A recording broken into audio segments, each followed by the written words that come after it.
నమస్తే, నా పేరు సుమలత. వైజాగ్ లోకల్ న్యూస్ వార్తలకు స్వాగతం. వార్తల ముందుగా ముఖ్యాంశాలు.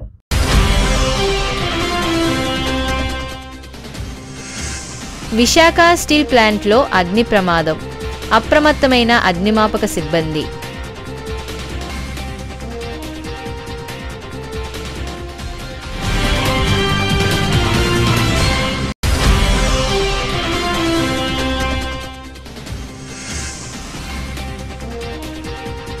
మినీ మహానాడులో జగన్పై కీలక వ్యాఖ్యలు చేసిన దంటా శ్రీనివాసరావు.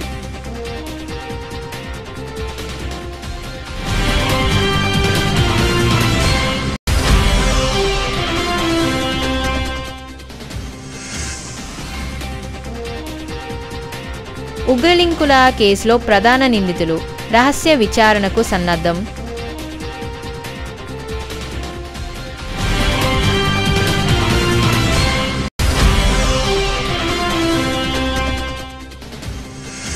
ప్రజలపై ఆస్తి పన్ను భారాన్ని 20% పెంచుతూ ఆదేశాలు ఇవ్వడం కూటమి ప్రభుత్వ దుర్మార్గ చర్య.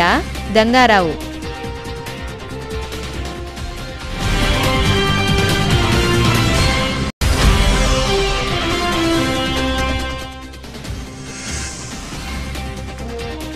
విశాఖలో కరోనా వైరస్ మరోసారి కలకలం. 2-3 తరువాత మళ్లీ పాజిటివ్ కేసు.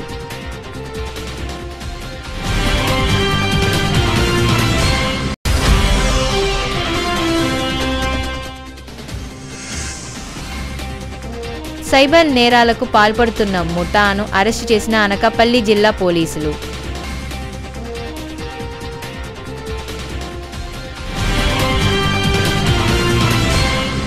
ఇక డీటెయిల్స్ చూస్తే, ఉక్కు నగరం విశాఖ స్టీల్ ప్లాంట్ లో భారీ అగ్ని ప్రమాదం సంభవించింది. SMS2 లో ఒక్కసారిగా మంటలు ఎగిసిపడ్డాయి.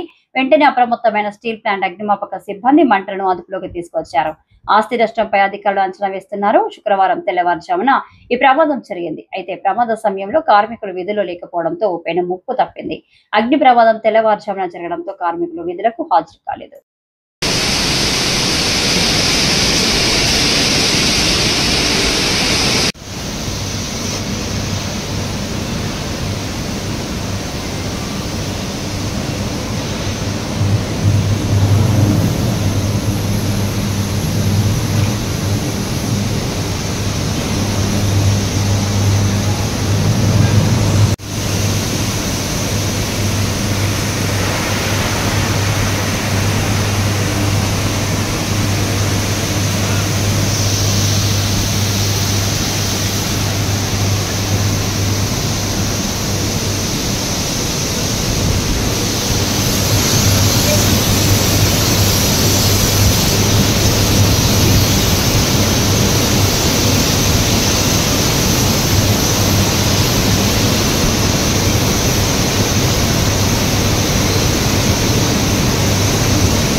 ఉగ్రలింకుల కేసులో ప్రధాన నిందితులుగా ఉన్న సిరాజ్ సమీర్లను పోలీసు కస్టడీకి ఇస్తూ విజయనగరం కోర్టు అనుమతి ఇచ్చిన విషయం తెలిసిందే.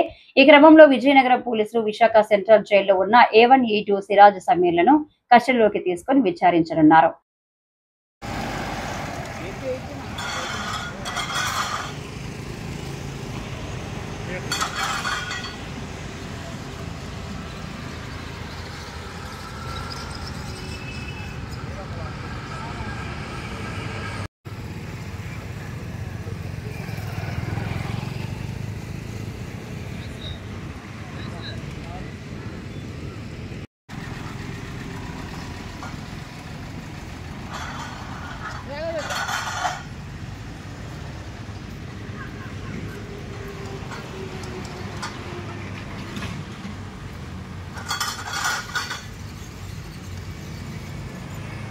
ఈ నెల 25వ తేదీన జరిగే సివిల్స్ ప్రిలిమినరీ పరీక్ష నిర్వహణకు కట్టుదిట్టమైన ఏర్పాట్లు చేయాలని అధికారులను జిల్లా కలెక్టర్ ఎంఎన్ హరీంద్ర ప్రసాద్ ఆదేశించారు. ఎలాంటి అవాంఛనీయ సంఘటనలు చోటు చేసుకోకుండా అప్రమత్తంగా ఉండాలని విశాఖ పరిధిలోని 19 పరీక్ష కేంద్రాల్లో జామర్లు ఏర్పాటు చేయాలని బెల్ అధికారులకు సూచించారు. పరీక్షకు 8,424 మంది అభ్యర్థులు హాజరు కానున్న నేపథ్యంలో తగిన విధంగా సీటింగ్ ఏర్పాట్లు చేయాలని, త్రాగునీరు, టాయిలెట్ల వంటి కనీస వసతులు కల్పించాలన్నారు. శుక్రవారం ఉదయం విశాఖ కలెక్టరేట్ మీటింగ్ హాల్లో జేసీ, డిఆర్ఓ, ఇతర అధికారులతో కలిసి పరీక్ష నిర్వహణకు సంబంధించిన ఏర్పాట్లు, ఇతర అంశాలపై సుదీర్ఘంగా సమీక్షించిన ఆయన అధికారులకు పలు మార్గదర్శకాలు జారీ చేశారు.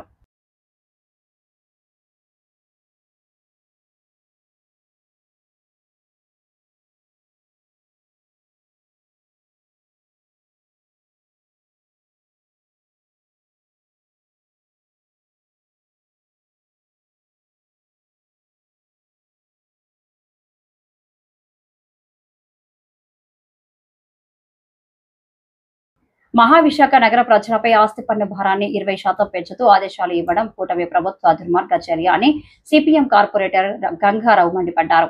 విశాఖ మేయర్ కు వినతి పత్రం అనంతరం ఆయన మీడియాతో మాట్లాడుతూ ఆస్తి మూల విలువలపై గత ప్రభుత్వం పన్ను విధిస్తే దాన్ని రద్దు చేస్తామని కూటమి చెప్పడంతో అధికారంలోకి వచ్చి ఏడాది తర్వాత భారం మరింత పెరిగి మోపడం ప్రజల్ని దోచుకోవడమే అని ఆగ్రహం వ్యక్తం చేశారు.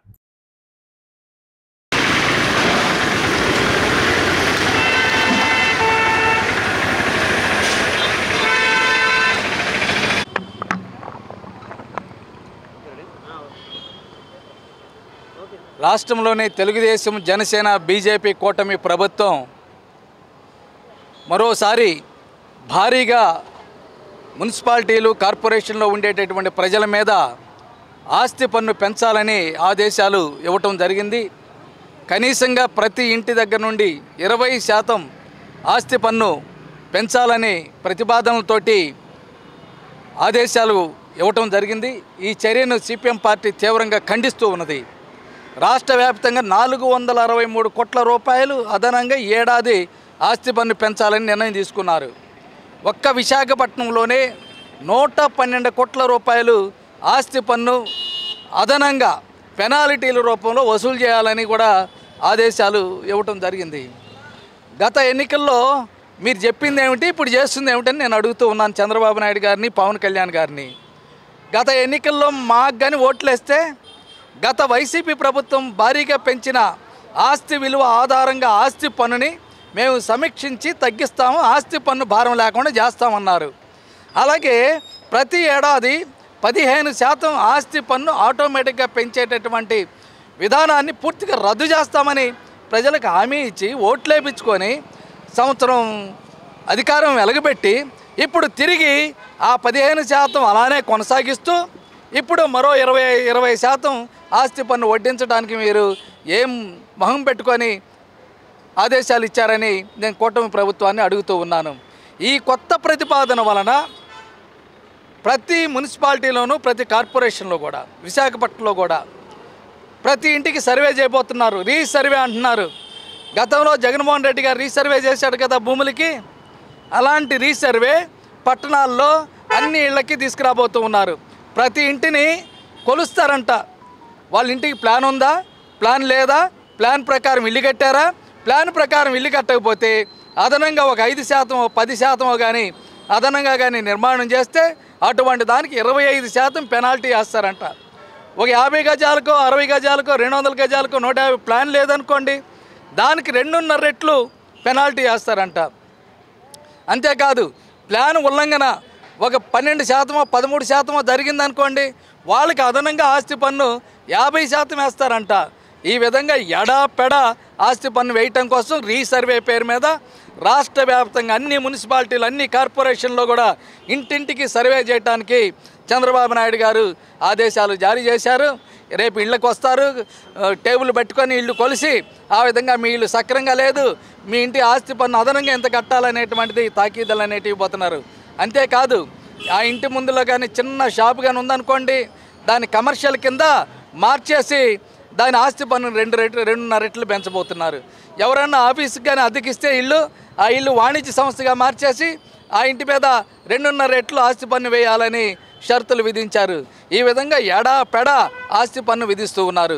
ఈ సంవత్సర కాలంలో చంద్రబాబు నాయుడు గారు ఎవరన్నా విశాఖపట్నం మున్సిపల్ కార్పొరేషన్కి ఏమైనా డబ్బులు ఇచ్చాడా? రాజ్యాంగం ప్రకారం ఇవ్వాలి. ఒక విశాఖపట్నం మున్సిపల్ కార్పొరేషన్కి ఏడాదికి తలసరి గ్రాంట్ కిందగా కానీ, నిధుల కిందగా కానీ, అభివృద్ధి నిధుల కిందగా కానీ 1000 కోట్ల రూపాయల నిధులు ఇవ్వాలి. ₹1 ఇవ్వలేదు. గత ప్రభుత్వం 5 ఏళ్ల పాటు ఏమి ఇవ్వలేదు. ఇక డబ్బులు ఎత్తుకెళ్ళిపోయారు. ఇవ్వకపోగా విశాఖపట్నం మున్సిపల్ కార్పొరేషన్ డబ్బులే 350 కోట్ల రూపాయలు రాష్ట్ర ప్రభుత్వం దగ్గర ఉంది. అంతేపట్నం మున్సిపల్ కార్పొరేషన్కి ఇక్కడ ఉండేటటువంటి పౌరులు వృత్తి పన్ను కడతారు. ఏడాదికి 60 కోట్లు వస్తుంది. అది చంద్రబాబు నాయుడు గారు తీసుకెళ్ళిపోయాడు రాష్ట్ర ఖజానాకి. అలాగే బీజేపీ ఏం చేసింది, నేనేం తక్కువని విశాఖపట్నం మున్సిపల్ కార్పొరేషన్కి అడ్వర్టైజ్మెంట్ కింద పన్ను వస్తారు. అది 60 కోట్ల రూపాయలు ఏడాదికి వస్తుంది. దాన్ని వాళ్ళు తీసుకెళ్ళిపోయారు జీఎస్టీలో కలిపేసి. అన్నిటితో పాటు ఈరోజు పెద్ద వాళ్ళందరికీ చంద్రబాబు నాయుడు గారు రాయితీలు ఇచ్చేస్తున్నారు ఆస్తి పన్ను. అదాని పోర్టు ఉంది విశాఖపట్నం గంగవరం పోర్టు. ఆడ పేదవాడండి, పేదవాడా?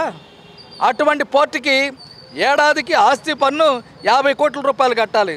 దాన్ని ఆస్తి పన్ను మీరేం కట్టొద్దు అని రద్దు చేసేసారండి.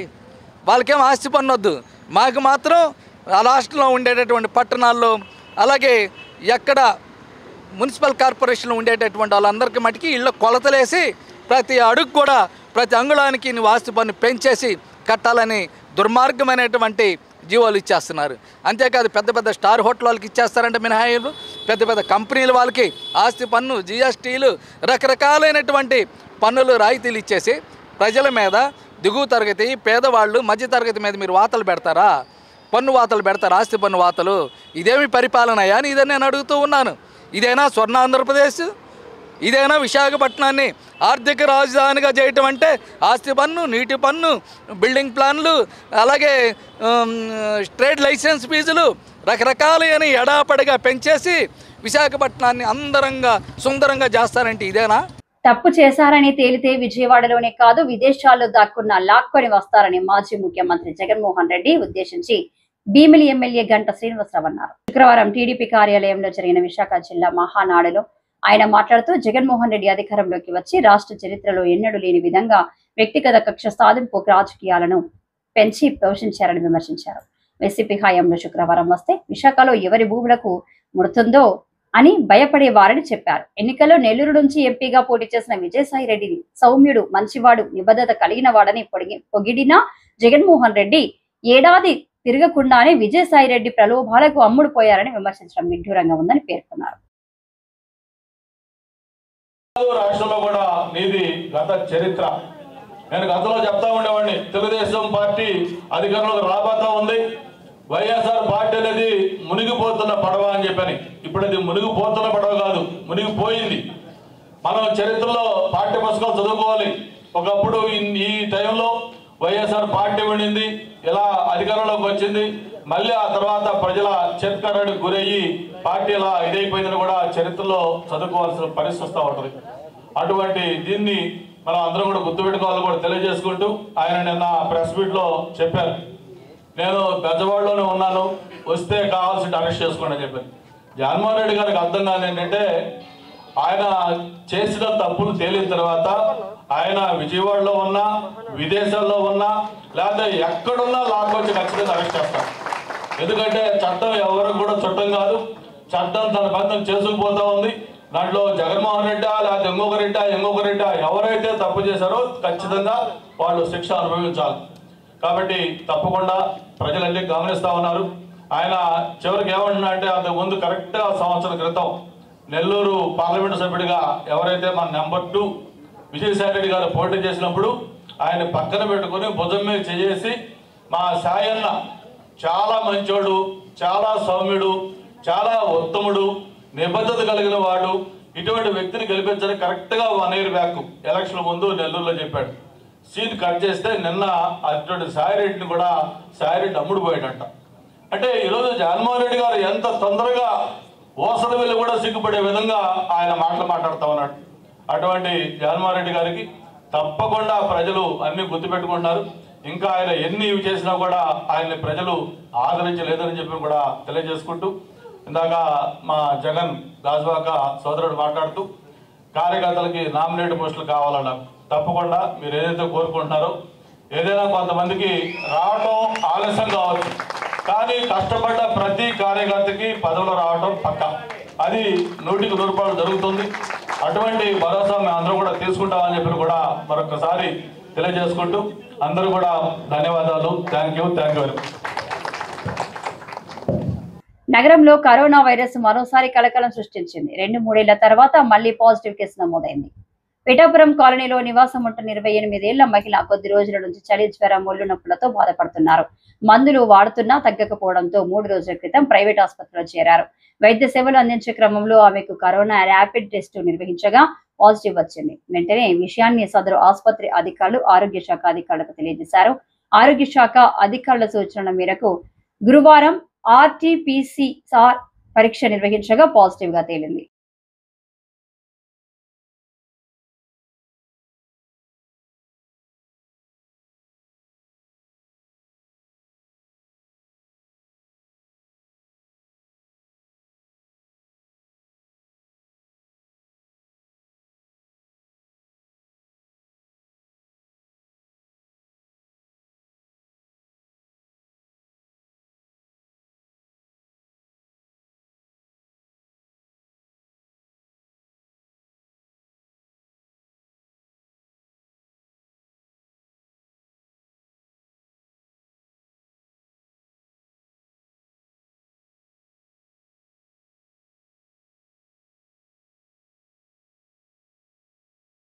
ఈశాన్య రాష్ట్రాల నుంచి వచ్చే యువతకు అనకాపల్లి జిల్లా అచ్యుతాపురం కేంద్రంగా అనధికార కాల్ సెంటర్ లో ఉద్యోగాలు ఇస్తారు.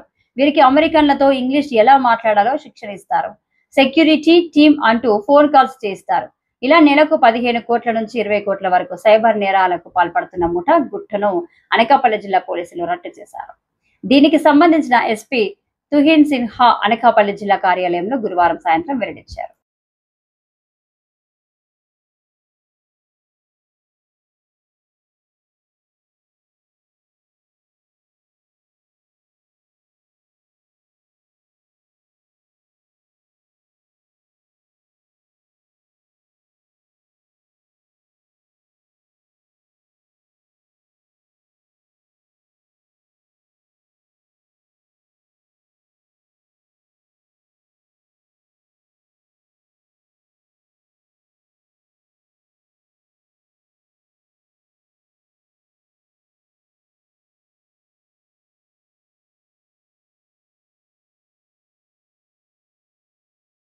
Okay, good evening to everybody.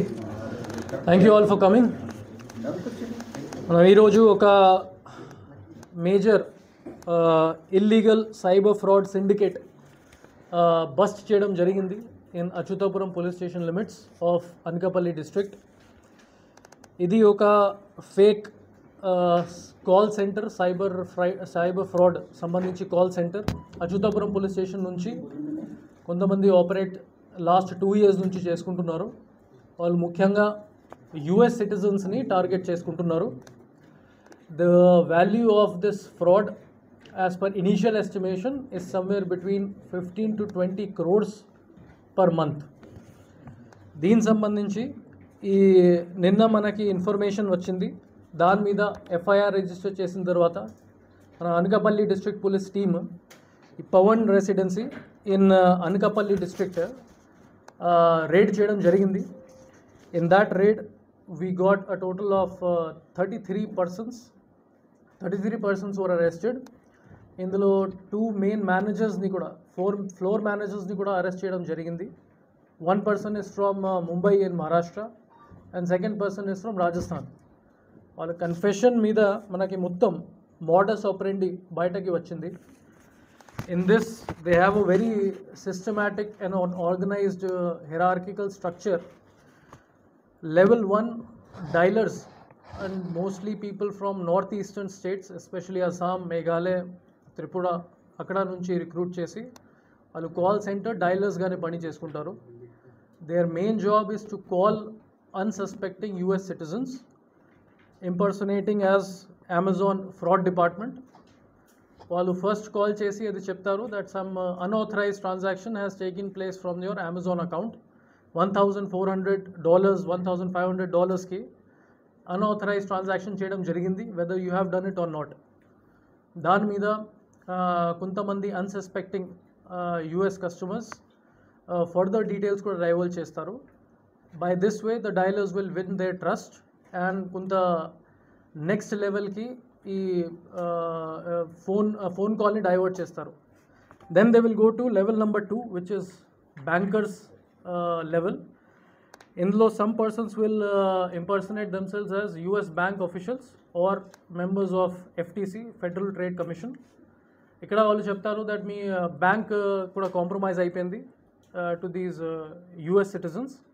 They will tell that some fraudulent transactions and activity has taken place.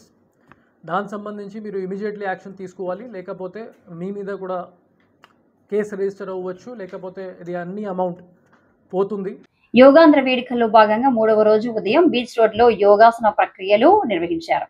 Visakha వేదికగా yoga for one health one earth అనే నినాదంతో 11వ అంతర్జాతీయ యోగా దినోత్సవాన్ని ఘనంగా నిర్వహించేందుకు రాష్ట్ర ప్రభుత్వం కార్యాచరణ సిద్ధం చేసింది. ఇందుకు విస్తృత ప్రచారం కల్పించేందుకు, అత్యధికులను భాగస్వాములు చేసేందుకు నెల రోజుల కార్యాచరణ రూపొందించారు. ఇందులో భాగంగా ఆయుష్ క్రీడా ప్రాధికార సంస్థ ఆధ్వర్యంలో యోగాంధ్ర శిబిరం నిర్వహించారు. కలెక్టర్ ఆదేశాల మేరకు బీచ్ రోడ్డులో వెలిసిన స్టేజీ నెల రోజుల పాటు ఉంటుందన్నారు. శిక్షకులు, అభ్యాసకులు నిత్యం యోగాసనాలు వేస్తారని డిఆర్ఓ భవానీ శంకర్ తెలిపారు.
డిఎస్ఆర్సీపీలో కష్టపడి పనిచేసే ప్రతి ఒక్కరికి తగిన గుర్తింపు లభిస్తుందని, దీనికి ఉదాహరణగా మొల్లి అప్పారావును విశాఖ తూర్పు నియోజకవర్గ సమన్వయకర్తగా నియమించడం అనేది పార్టీ విశాఖ జిల్లా అధ్యక్షుడు కేకే రాజు అన్నారు.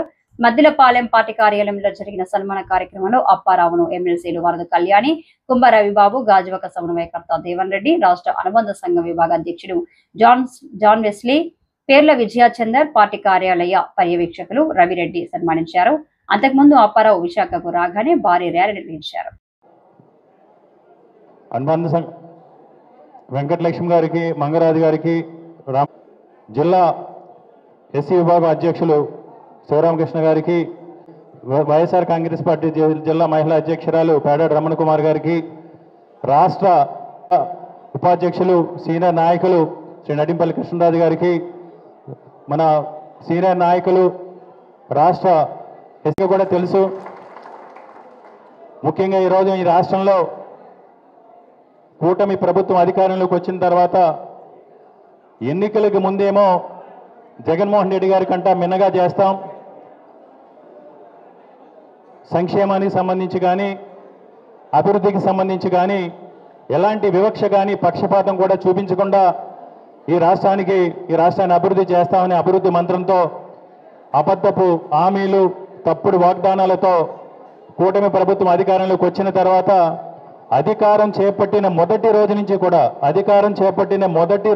కూడా అడ్డదారిలో అధికారంలోకి వచ్చిన ఈ కూటమి ప్రభుత్వానికి సంబంధించి ముఖ్యంగా ముఖ్యమంత్రి చంద్రబాబు నాయుడు గారు ఒక అభద్రతా భావంతో అధికారం చేపట్టిన ఒక అభద్రతా భావంతో అధినాయకుడి దగ్గర నుంచి వైఎస్ఆర్ కాంగ్రెస్ పార్టీకి సంబంధించిన బూత్ స్థాయి కార్యకర్త వరకు కూడా తప్పుడు కేసులతో అబద్ధపు కథనాలతో వారికి సంబంధించిన పత్రికల్లో కథనాలు రాసి ఈరోజు వైఎస్ఆర్ కాంగ్రెస్ పార్టీకి సంబంధించిన నాయకులను కానీ కార్యకర్తలు కానీ ఏ విధంగా వేధిస్తున్నారో మనందరికీ కూడా తెలిసిందే.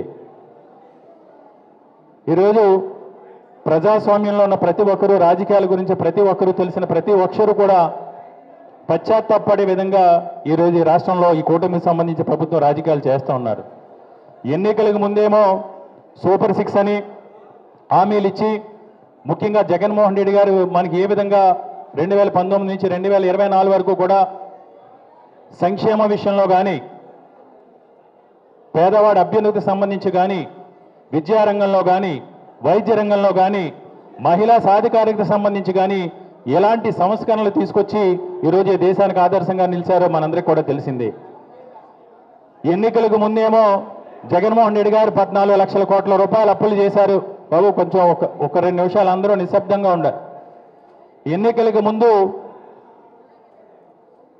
కూటమి ప్రభుత్వానికి మద్దతుగా, కూటమి పార్టీలకు మద్దతుగా నిలిచే కొన్ని పత్రికల్లో, టీవీ ఛానల్లో జగన్మోహన్ రెడ్డి గారు 14 లక్షల కోట్ల రూపాయలు అప్పులు చేశారు, ఈ రాష్ట్రం శ్రీలంక మారబోతుందని ఎన్నికల ముందు తప్పుడు కథనాలు ప్రజల్లో ఒక వ్యతిరేకత తీసుకొచ్చి ప్రజల్లో అబద్ధాలు, అసత్యాలతో ప్రజల్ని అభద్రభావతకు గురిచేసి ఎన్నికల సమయంలో జగన్మోహన్ రెడ్డి గారికి చేసిన దానికంటే కూడా మేము మిన్నగా చేస్తాం, జగన్మోహన్ రెడ్డి గారు ఒక అమ్మఒడి ఇస్తే ప్రతి ఒక్కరికి కూడా, ఇంట్లో ఉన్న ప్రతి ఒక్కరికి 8 సంవత్సరాలు దాటిన దగ్గర నుంచి 60 సంవత్సరాలు దాటిన వారి వరకు కూడా అన్ని రకాలు కూడా పథకాలు ఇస్తామని సూపర్ 6 ని ఈరోజు ఆ రోజు ప్రతిపాదించి మేనిఫెస్టోను రూపొందించి వాగ్దానాలు చేసి ప్రజలను నమ్మించి, వంచి, మోసగించి అధికారంలోకి వచ్చిన తర్వాత ఈరోజు ఒక పెన్షన్ తప్ప, ఒక పెన్షన్కి సంబంధించి అది కూడా పెన్షన్ కూడా ఈరోజు మనం చూసాం.